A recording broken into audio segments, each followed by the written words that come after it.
Hi guys! Today magkaroon tayo ng shoe review ng X-Step Light Attack V3. Ito guys, sobrang hype nito ngayon. Sobrang dami nagre-request. Though nung una nagtataka ako, no, bakit nila nire-request to? Parang wala naman something special dito. Yung pala, nagkamali ako. Special po talaga to, parang show pa. Kaya samahan nyo na ako. I-review na natin to. Let's go! Hey, I ain't never giving up. Said I never give up. Pero bago tayo mag-start, kung first time mo pa lang sa channel na to, mga ganitong content naman yung hilig mo, mga shoe review, mga fitness-related videos, mag-subscribe ka na, i-click mo na rin bell icon para lagi kang updated sa mga next videos ko. X-Step Light Attack 2 V3. Meron na po akong full review nung version 1 nito, no, yung Light Attack 2. Maglalagay po ako ng link dyan sa taas kung gusto nyo mapanood. Pero tapusin nyo muna to, no? Kasi parang, kung akong papipiliin, ito po ang pipiliin ko. No, may reason po talaga kung bakit marami ang nagre-request nito. Unang-una siguro, no, dahil sa itsura. Hindi, wow. Marami pong colorway, parang 4 po silang colorway nito, no? Okay din yung brown and black. Actually, parang panalo po silang lahat. No, honest lang po, no, na take ko yon. Pero parang for me, ito yung pinakamaganda. Sana all. Wala pa akong nakitang ganito yung itsura, no? Maganda yung pakagawa, unique yung paka-design. Low cut po siya. Yung silhouette niya, yung shape niya, gusto ko rin. Yun nga, pag-usapan na nga natin yung aesthetic and material, no? Nag-umpisa na naman tayo sa itsura niyang pogi nga. Sana all. Yung uppers po na ginamit sa kanya is mono yarn, no? Yung uppers, guys, panalo. High-end po yung uppers nito. Nilalagay lang sa mga high-end, mga premium na sapatos. Oh my God!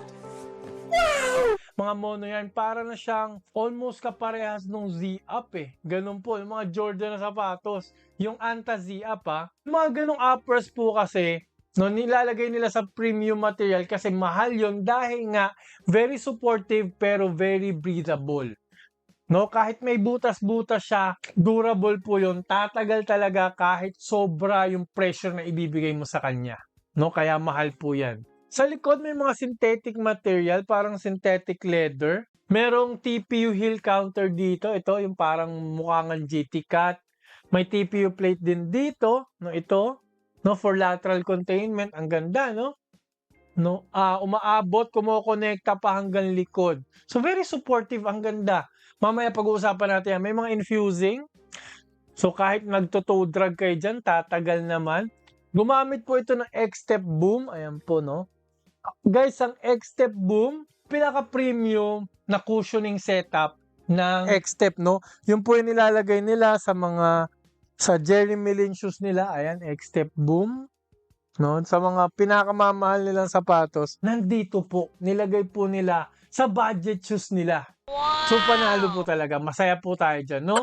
Do parang combination to, hindi po siya full length na X-Step Boom. Dito lang po sa heel area may X-Step Boom kasi dito parang feather foam na po yung ginamit. Pero hindi lang nila nilagay. So parang it's either feather foam po or EVA foam. Pero dahil dyan guys, aesthetic and material, mataas po ang ibibigay natin dito kasi pogi, maporma, gumamit ng magandang uppers, puro TPU plate, napakaganda ng support, gumamit po ng magandang klaseng cushioning setup, yung premium na cushioning setup. So dahil po dyan, bibigyan ko po ito ng 9 out of 10. No, hindi ko pa na perfect kasi parang wala po siyang torsion plate. Next, punta na tayo sa traction and outsole. Meron po siyang solid rubber outsole, no?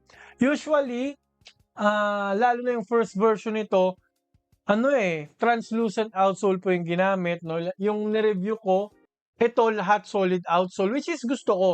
Kasi mas durable po yun. Matigas po yung outsole nito, and makakapal po yung grooves, no? So dahil po dyan, talagang bagay na bagay po ito sa outdoor, no? Tatagal po talaga to kahit pang-resbakan, pang-bakbakan po talaga, no? Ang ganda pa ng pattern niya, no? Parang sa labas, herringbone pattern, tapos sa loob, parang letter Y, no? Sa indoor, hindi siya masyadong squeaky, no? Bagsak yung squeak test nito actually, to be honest. Hindi siya squeaky, pero lagi ko naman sinasabi na guys, yung squeak, yung ingay, hindi yan nangangahulugan na maingay, is maganda na yung performance, maganda na yung stops. Okay pa rin yung stops nito guys, kahit dusty yung indoor, okay pa rin. No? Sa outdoor po talaga ito nagsha-shine. Pang outdoor shoes po talaga siya. So dahil dyan guys, traction and outsole, bibigyan po natin ito ng mataas pa rin na score na 8.5 out of 10. No? Kasi medyo gusto ko pa rin ng squeak. And okay naman, goods pa rin to outdoor, makapit naman. Pero guys, balance lang siya eh. Goods outdoor, goods sa indoor. Pero yung traction niya, malapit naman na sa top tier. Pero hindi po ito top tier traction. Okay? Next, punta na tayo sa safety and support. Nagulat ako dito, hindi ko ina-expect kasi medyo mahina yung support nung kuya niya eh, yung first version nito, yung Light Attack 2. Pero ito, mas supportive. Yun kasi more on, ito mas durable yung uppers, mas supportive, mas may lockdown, plus mas maraming infusing din ito. Do yun lang naman ang pagkakaiba nila. Okay naman, parehas sila na umaangat yung TPU plate dito for lateral containment. So yung mga jab step, euro step, side to side, mga lateral moves mo, suportado ka dito, covered ka nito. Itong umaangat na to. Transparent lang yun, pero meron po yan dyan. And ang kagandahan, hindi lang siya dyan pati yung heel counter mo maganda guys. Umaangat siya dito plus ito pa. Perfect na heel counter para sa low cut na sapatos. Ganito yung gusto kong heel counter. For me, perfect yung heel counter niya. Plus siguro pa dito, dahil pa dito, no? Parang connection siya dito sa forefoot area saka sa heel counter, no? May connection eh. May support naman. May support naman na nagagawa tong parang logo ng X-Step eh, no? Yun nga lang, no? Wala po itong arc support. Wala rin siyang torsion plate. So, syempre, bagsak yung torsion support nito. Hindi masyado. Twisting support, mababa rin kasi nga dahil nga doon, no? So, dahil dyan, guys, safety and support, mataas pa rin ang bibigay naman natin, no? 8 out of 10. Hindi lang na perfect kasi nga gusto ko sana ng arc support. Syempre, sa mga flat-footed, no? And yung torsion plate or torsion support. Next, punta na tayo sa fit and comfort. Very padded po yung kanyang heel area, no? Okay tong parang ano na to, no? Heel counter na to talaga. Malambot talaga dito, umaangat. Though parang gusto ko pa sana ng konti pang padding sa side and sa toes, no? Parang nakukulangan ako ng konti. Though kasi nga, no, nasa pangalan Light Attack. Parang prioritize nila yung pagiging magaan nito. Syempre, kung dadagdag ka ng maraming padding, syempre, mag-a-add ng weight. Bibigat siya ng konti. Itong tang, medyo manipis din. Gusto ko pa ng konting padding dito sa tang. Dahil nga doon, very light po ito. Isa to sa pinakamagaan na X-Step shoes. Wow naman! Wow! Wow! Plus, syempre, napakarami nitong forefoot flex, no? Parang running shoes actually siya sa kababa, eh. No? Napaka-mobile ng ankle mo dito. Kahit nagtitwist pa yung paa, no? Parang, siguro itong sapatos na talaga pang point guard. Point guard, shooting guard na light, ganun, no? Parang hindi ka nakasuot ng basketball shoes. Heel to toe transition, okay naman, may arc. Yung fit nito, guys, nako, isa pa to sa gusto ko sa kanya, no? Kasi medyo wide siya dito, hindi siya masyadong narrow, no? Unlike dun sa kuya niya, yung Light Attack 2, medyo mas narrow yun, ito mas wide, so mas may space yung mga toes mo, mag-spread pag galing ka sa talon, which is healthy sa tuhod and sa paa. No, like ko sinasabi yan. No, wide enough siya para maging safe din yung paa mo sa tapilok. No, kasi yun ang natural na reaction ng paa natin pag galing sa talon is mag-spread para mag-grip sa floor para mag-absorb din ng impact. Okay, wag natin pipigilan yun. Wag po tayo masyadong bumili ng mga sapatos na very narrow, very snug. True to size po kayo dito, Euro 45. Tama na po yung sizing ng mga bagong X-Step Ayan, no? 11 and 45. Dati, hindi. Yung 45 nila parang 9.5 eh. Kahit yung mga luma nila, guys, basta pag X-Step, follow po yung Euro size, okay? Kaya dahil dyan, bibigyan ko po ito fit and comfort 8.5 out of 10, no? Kasi guys, pati pala hindi ko rin nasabi, no? Yung step in comfort nito, panalo rin. Malambot kasi nga X-Step boom pa rin naman to. No, malambot yung X-Step boom eh. No, nitrogen infused foam po kasi yan, parang boost. Punta na tayo sa cushioning. Gumamit po siya ng X-Step Boom, pero dito lang sa may heel area. Malaki naman siya, no? Napipindot dito sa galing sa ibaba, which is maganda. Very bouncy, napakaganda ng impact protection. Kahit low cut siya, kahit low to the ground, okay yung paa ko. Hindi sumakit yung tuhod ko, yung paa ko okay siya. Guys, ang nitrogen infused foam, no, sinabi ko nga, X-Step Boom, mahal na mahal ko yung ganyang cushioning setup. Sana all. Kasi malambot siya, flush, masarap, may energy return na napakadami, non, may bounce na napakadami, kaya siya nilalagay sa mga mamahaling sapatos. So panalo po to, do combination siya, may EVA foam pa po siya, kasi hindi naman yata to feather foam, sana sinabi na feather foam. So may EVA foam na nasa stiff side. Buti na lang nilagyan po talaga nila nito.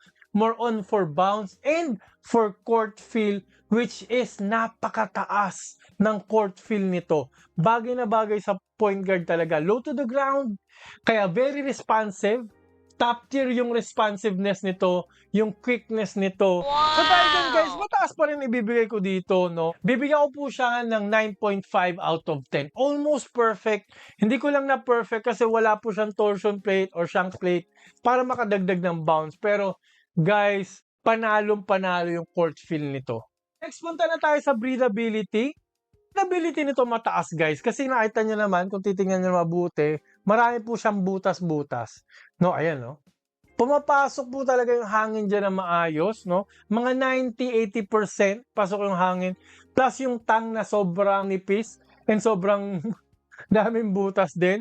Dahil nga guys, di ba, sinabi ko prioritize yata yung bawasan talaga yung padding nito para maging magaan and maging breathable po na sapatos, no? Kaya siya light attack, di ba? So dahil dyan guys, breathability nito, meron po siyang score na 9 out of 10. Very breathable po kasi talaga, hindi init ang paa nyo dito kahit ipang outdoor ninyo. Kaya bagay talaga siya sa outdoor. Kasi syempre, di ba, mainit sa outdoor.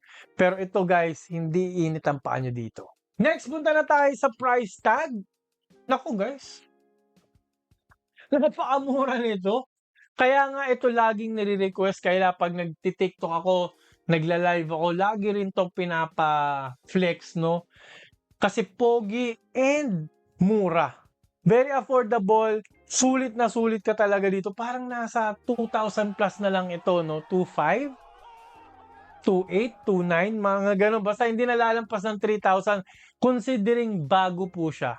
Yung uppers niya na mahal, Sana all. yung mga material na mga magaganda, mga TPU plate, sulit na sulit po talaga. No? Price po, 10 out of 10 score na ibibigay ko dito. Talagang panalo-panalo po siya sa presyong ganyan. Dapat di ka nag-expect ng ganitong kagandang sapatos. Di ka mag-expect ng ganitong foam. No, and ganitong uppers, no? So guys, talagang marirecommend ko na i-try nyo ito. Bumili po kayo nito. Guardia kayo, shooting guard. Kailangan nyo na sapatos na bouncy, low to the ground, pang badminton, pang volleyball, pang takbo, kahit ipang running nyo, kahit ipang workout nyo. Ito, very versatile na sapatos. Bagay na bagay po talaga ito sa inyo. Legit seller po yun, nandyan na link ha, nandyan sa description box. I-click nyo na po yan para makabili na po kayo. Pero kung nag-ahanap pa po kayo ng ibang pang point guard na X-Step na shoes, maglalagay po ako dito ng mga link, mga videos.